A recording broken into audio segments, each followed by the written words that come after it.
तो दोस्तों हमें दिया गया है टाइप 1, दो संख्याओं का योग 46 तथा अंतर 14 है तो बड़ी संख्या होगी। तो हमें दिया है दो संख्याओं का योग, माना दो संख्या x y हैं, तब हम प्रश्न के अनुसार चलेंगे। x + y, दो संख्याओं का योग कितना है दोस्तों 46 और उनका अंतर कितना है दोस्तों 14। हम समीकरण इसको 1 मानेंगे, इसको समीकरण नंबर 2 मानेंगे। समीकरण 1 व 2 को जोड़ने पर क्या करेंगे, जोड़ने पर तो यहाँ से हम जोड़ देंगे तो ये हो जाएगा 2x और इस y से y क्रॉस हो जाएगा और ये हो जाएगा हमारा कितना दोस्तों 60। तो x बराबर हो जाएगा हमारा 30। हमें ज्ञात कौन सी करना है दोस्तों, बड़ी संख्या। तो हम इसका x का मान समीकरण 1 में रख देते हैं। तो 30 + y बराबर 46, इस पर पक्षांतर कर देंगे तो कितना आ जाएगा 16। हमें बड़ी संख्या ज्ञात करना, तो बड़ी संख्या कौन सी है दोस्तों 30। तो x बराबर 30 हमारी क्या आ जाएगा आंसर। यहाँ पर बड़ी संख्या कौन सी आ जाएगी दोस्तों 30। यहाँ दिया गया दोस्तों दो संख्याओं का अंतर 15 है जबकि उनके योग का 11वां भाग 5 है, तो संख्या ज्ञात कीजिए। तो हम मान लेते हैं, माना छोटी संख्या x है तब बड़ी संख्या x + 15 है। अब हमें दिया गया है उनका योग, तो उनका योग x + 15 का 11वां भाग कितना है दोस्तों 5।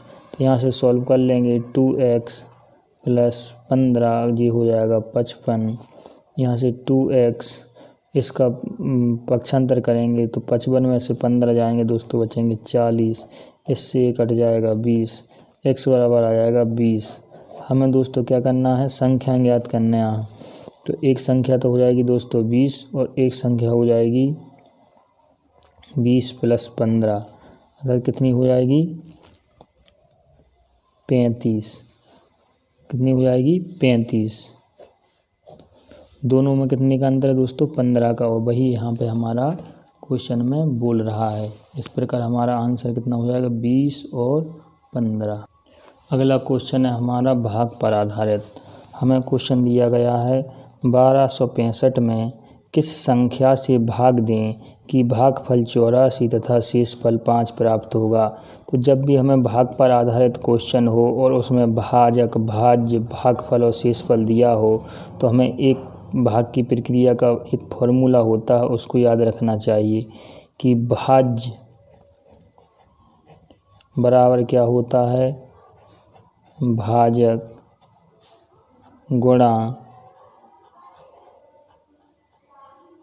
भागफल प्लस शेषफल। अब हमें दोस्तों भाज्य किसे कहते हैं, तो हम एक चित्र के द्वारा देखते हैं। जो यहाँ बीच में होता है उसको हम क्या बोलते हैं भाज्य, और इसको बोलते हैं दोस्तों जिससे भाग देते हैं उसको बोलते हैं भाजक, और जो हमें यहाँ पे प्राप्त होता है उसको बोलते हैं दोस्तों क्या भागफल, और जो नीचे प्राप्त होता है उसको बोलते हैं हम दोस्तों शेषफल। अब हमें सवाल में जो दिया है उसको हम करते हैं। हमें क्या दिया गया है 1265 में किस संख्या से भाग दें। तो 1265 हमारा क्या हो गया दोस्तों भाज्य। किस संख्या से भाग दें, तो हमें क्या करना है भाजक ज्ञात करना है। तो हमने मान लिया x। भागफल हमारा कितना प्राप्त हो रहा है 84, और शेषफल हमारा कितना प्राप्त हो रहा है +5। यहाँ से हम दोस्तों पक्षांतर कर देंगे, 5 का पक्षांतर करेंगे तो 1265 में से 5 जाएंगे तो कितना बचेगा 1260, और ये हो जाएगा कितना 84x। इस 84 का पक्षांतर कर देंगे तो ये हो जाएगा 1260/84x। इसको हमने काटा 12 से, 12 एकम 12, 0 12 पंजे 60 और 12 छंग 72, 12 7 84। इसको हमने फिर से काटा 7 से, 7 एकम 7 और 7 पन्ना 35। तो x बराबर कितना आ गया दोस्तों 15। अर्थात हमारा जो भाजक है वो कितना होगा 15। यही हमारा दोस्तों क्या है आंसर। एक सवाल और देखते हैं हम दोस्तों। यहाँ पे हमें दूसरा सवाल दिया गया है 1708 में से कौन छोटी से छोटी संख्या घटा दें कि प्राप्त नई संख्या 13 से पूरी विभाजित हो जाए। इस प्रकार के सवाल में हमें क्या देखना है कि 1708 में से कौन छोटी से छोटी 13 से पूरी, तो हम जो 13 है इसका इस संख्या में क्या दे देंगे हम भाग। तो जैसे ही हमने 1708 में 13 का भाग दिया तो 13 का भाग देंगे एक बार जाएगा, 13 एकम 13, इसको घटा देंगे दोस्तों तो कितना बचेगा 4।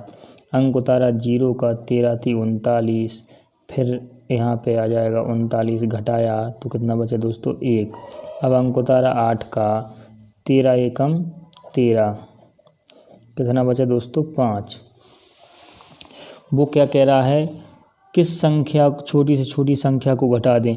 अब अगर हमारी ये 5 है, इस 1708 में अगर हम 5 घटा देते, अगर मतलब यहाँ हमारी 5 कम होती, अगर ये 1703 होता तो वह 13 से कैसे हो जाती पूरी विभाजित, उसमें कुछ भी शेषफल नहीं होता। तो हमें कौन सी संख्या घटा दें, तो वह संख्या घटा देने वाली संख्या कौन सी है दोस्तों 5, इसका आंसर आ जाएगा। अब हम अगला सवाल देखते हैं। इसमें 1560 में कौन छोटी से छोटी संख्या जोड़ दें, वहाँ क्या कर रहा था घटाने की, यहाँ जोड़ दें कि प्राप्त नई संख्या 18 से पूरी विभाजित हो जाए। तो यहाँ भी वही प्रक्रिया करना है। 1560 में हमें 18 से भाग देना है। 18 से हम भाग देंगे तो कितनी बार जाएगा,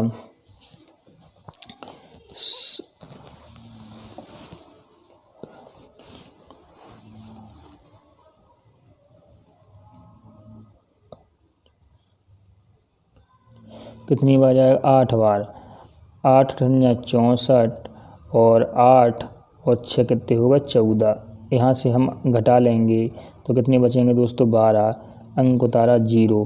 अब कितना हो गया 18 पंचे 90 और 18 पंचे 90 दोस्तों, 18 पंचे 90 और 18 छक्के कितना हो गया 100। तो यहाँ पे दोस्तों अब कितनी बार भाग जाएगा, यहाँ पे हमारा 18 पंचे 90, 18 छक्के 108। तो इसको हम घटाएंगे तो दोस्तों कितना बचेगा हमारा 10 से यहाँ पे 2 और 1 12। अब वो कह रहा है कि ये हमारा ये शेषफल आ गया। शेषफल क्या आ गया दोस्तों 12। अगर घटाने की बात करता तब तो हमारा आंसर 12 आ जाता, लेकिन यहाँ वो कर रहा है जोड़ने की।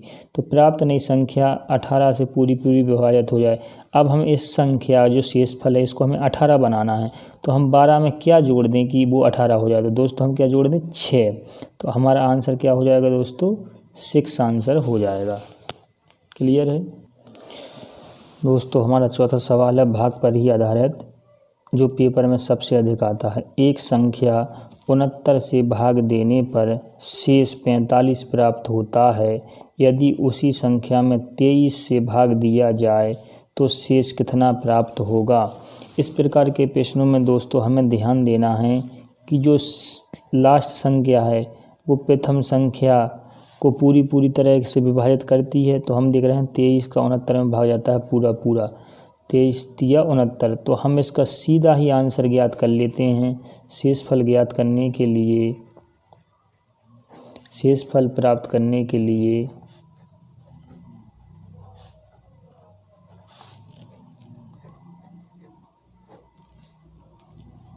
हम प्रथम शेष फल में भाग दे कर